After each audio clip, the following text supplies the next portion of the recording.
Hey guys, in this video we're going to be doing a review on Tactacam's external solar panel. Stay with me.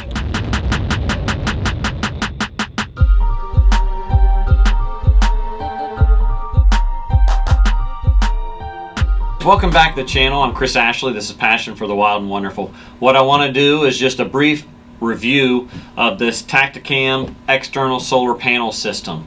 And what we'll do is just go over what's in the box, how you set it up, and just some of my insight of what I've seen so far from using this kind of system. So what I've done is, this is not the standard packaging that comes when you get the unit. I've kind of trimmed it out just to make it easier to get into it. But what you have here real quick is, so you got your solar panel, just a 12-volt solar panel system. It comes with instructions. You also have your strap to attach it to the tree. You've got your cord that will run from the panel to your camera. You also have the charging block, and you have your mounting bracket to put it to the tree. Just a couple things here to point out on the Tactacam solar panel. So on the bottom you do have an input and you have an output. The input is where we will be using the charging block to give it a pre-charge, and then the output is where we will go ahead and plug our cord from it to the other reveal camera that we choose to use it on for that system. Now, one thing they do recommend is for you to go ahead and plug it in, even though if you do check it, and I'll show you here, that it appears to be charged. They do recommend that you do a charge for at least a minimum of 4 to 5 hours. And then they also, in the manual, I think, say that they recommend that you do a charge at least every 3 months, even if it's showing that it is charged out in the field. But one little thing you can also look at when you're out in the field is, on the back side here is a little button. Push that button and it'll light up here on the 4 lights to give you an indication of how full the charge is, going from full on down. And so that's very useful out in the field to be able to check it out. So what you'll do here is, and we'll just go over real quick the bracket. So what you would have is your cord that you would plug in, as I said, here into the output. And I'm having issues here getting it open, but you've got it that you would then plug in with this end of the cord. And the thing that's nice as well too is the cord that they give you has plenty of length. And so for you that might not know or have used external kinds of solar panels, you don't want to face your camera into the sun. So generally the recommended thing is, don't place your camera facing in a southerly direction. You would place it in a northerly direction. But what that's doing is then getting your camera away from the direction of your high percentage of sun for the day. So with this extended cord, what you can do is have your camera mounted on one side of the tree facing a direction that's out of the sun. And with the long cord, you can bring your panel around to whatever side of the tree that's necessary and set it or orient it up to where it is getting good sun coverage for a high percentage of the day to ensure that this stays charged. Now, the thing that's nice also with it is that it has included or built into it lithium rechargeable battery system. So when you charge that up and then plug it into your camera, you will be riding off of the solar panel system. So the idea with it would be is hopefully that your solar panel is maybe getting enough sun during the day to keep your camera active. At night, it would be running off of the recharged or the charged internal lithium system. And then in the event that you do get low on battery pack from this system, it would then flip over and start running off the batteries that you have in your camera.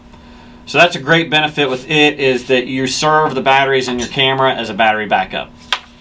So what we'll do is just look at this system here for mounting it to the tree. If I open this up here, it's just pretty simple. You got 2 little brackets. It's got little teeth on it so that you can orient it at different angles of what you want to go against the tree, and then you can set it from there. So what you'll do is just take the bolt that comes through, or with it, run it through. You're able to go ahead and take the wing nut, run it in. So there I'm getting normally the low sun here in the fall, and I'm able to get good coverage with it. The panel will attach here, and I'll show you in a second. You just lay it down. It has a little open slot here that lets you be able to access the push button, and then you also have the other wing nut with a welded bolt to it or tack welded to it. Spin that on. Line that up. And then what you have is your strap that you can just go ahead and feed through this system here, go around the tree and strap it down tight. But as you can see, when I'm against the tree, I'm somewhere in roughly that kind of an angle, if you can see it here, of where I am to ensure trying to get good sun coming off. And again, you're going to want to put it to where you get good direct facing sun. And so it's pretty simple. That's about it. You know, you want to make sure, A, that you've got it fully charged before you go out in the field. B, when you do go out in the field, you make sure you take the bracket with the solar panel, your cord, the strap for this system, and then obviously the trail camera that you're going to be using with it. For me, one of the things I'll say is I've been using this solar panel so far for a little while, and my indicated charge still is showing up great. I do have it though in areas that I know I am going to get good sun, and I'm not trying to set it up in somewhere where it's going to be heavily shaded and then try to challenge it yet. But that it will be one of the things that I'll do, especially when it gets into the spring or summertime and the leaves are on or the foliage is high, providing a lot more shade. I look forward to this. Again, I like the idea of having this system combined with the lithium batteries in my camera, of locating it out in, let's say, a remote area that I don't plan to access frequently and I don't want to disturb it. That just gives me this additional battery backup and system to extend the life of it, minimizing my potential or required intrusion to change out batteries or work with that system. So I hope that you found this helpful. If you did, like the video, subscribe to the channel, ring that bell. I'll be bringing you more content. And like I said, my review overall final on this is I love it. I think it's reasonably priced. I've used some others, like I believe it's HMI that has a 6 or a 12 volt battery system as well. It has a little bit smaller solar panel. It still works well too. But so far I'm extremely pleased with this. Very easy system to work with or use, and I think you'll like it as well. So also too, before I forget, if you get a chance, check out my Facebook account, Passion for the Wild and Wonderful.